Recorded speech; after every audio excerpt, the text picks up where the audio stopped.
Hello, friends. This is Dave Hurwitz, executive editor at ClassicsToday.com, here with Dave's Faves. And today I want to talk to you about Tchaikovsky's Fifth Symphony. Oh, God, is this a beautiful symphony. Everything about it is gorgeous. The tunes are fantastic. The orchestration is glorious. It's dramatic. It's intense. It's an emotional outpouring. It's got everything going for it. Even the finale, Tchaikovsky supposedly hated the finale. He thought that it was false and superficial or somehow artificial and unconvincing. But he felt that way about everything he wrote. I mean, let's face it. And so a lot of critics have aped that sentiment ever since. But boy, does it work in concert. It sounds fabulous. And then there's the fun moment. The fun moment is that huge pause just before the coda. Dum bum bum bum bum bum bum bum bum bum bum da dum bum da da da da da da da, and the motto theme comes back, right? And the big question is someone going to clap in the middle of it? Which usually happens. I mean, if you wait long enough, there are two things. Well, you make the pause long enough, which some conductors are kind of evil and they like to do, to see if someone's going to clap, or they put their hands down. See, if the conductor stays like this, with his hands up, people see that something else is coming and they don't clap. But if they're paying attention, sometimes they're sleeping and they just wake up and start clapping, which happened to me during a performance of Brahms' First that I once saw, which doesn't have a pause, but it did have some guy snoring, and he just woke up and started clapping, which was hilarious, but that was a whole nother issue. But, Tchaik 5 is that tricky symphony. And so, that's the fun moment in it. But boy, it's just terrific. I have such fond memories of it. This was one of the two major house cleaning symphonies. I mean, we had lots of house cleaning classical music when I was a kid. Mom had her Schubert unfinished for when she was going to dust, and the can from Gaieté Parisienne for some of the more vigorous but short-breathed chores, like, spraying stuff or polishing furniture. But if she had to do like major stuff, like spring cleaning, like floor polishing, something that was a project, we used to get either Brahms First or Tchaik 5. Those were the two heavy-duty housekeeping pieces of music that my mother used to play. And so I grew up with this piece. She also used to sing the second movement.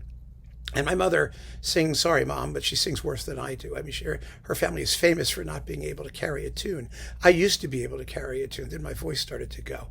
But she would sing Sigma, Phi, Sigma, ya da da da da.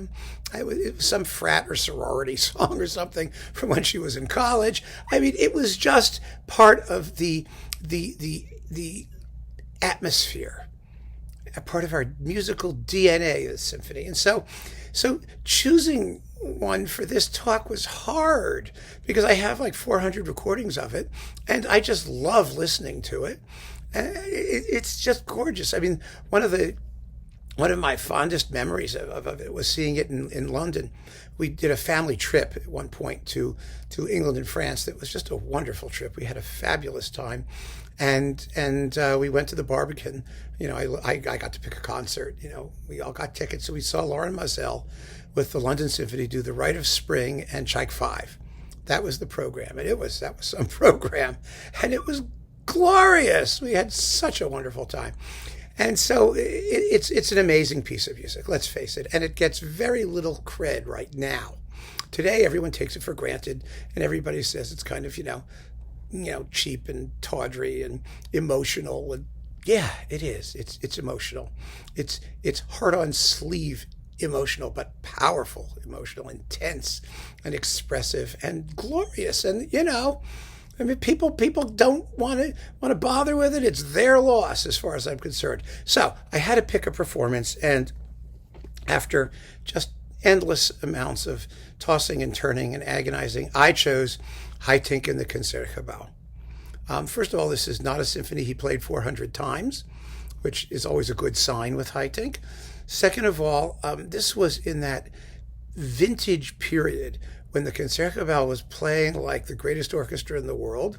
and sounded fabulous, and they were being beautifully recorded by Philips. Now it's Decca, as you can see. It was absolutely gorgeous. And Haitink himself, who was always a little bit dour and not one for excitement, he could always be counted on to do best in music that required an elevated sense of musical value.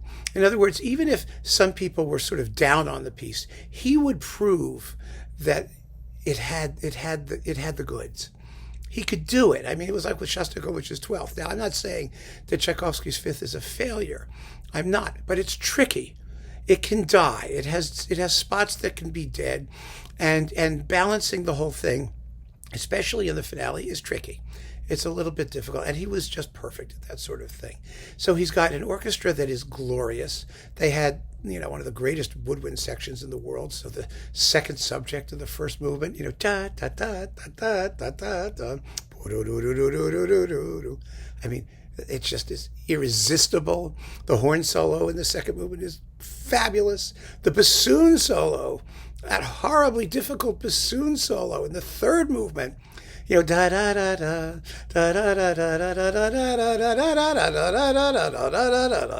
da. I mean, that was not fun for Mr. Bassoon, and it's all just fantastically played. And in the finale has real nobility. It has what I'm sure Tchaikovsky intended: total and complete sincerity and nobility of tone and excitement and fire at the first part of it. It's just marvelous. Glorious Tchaikovsky 5th, and I love it to death. And so this is my fave. This is the one I tend to pull out when I want to hear Tchaikovsky 5th. I mean, okay, yeah, there are like 24 other ones, but this one maybe gets a higher percentage of attention than some of those other ones. It's just so beautiful and serious and true. And that's what I think really matters in this symphony. So keep on listening, friends. Thank you so much for joining me. Take care.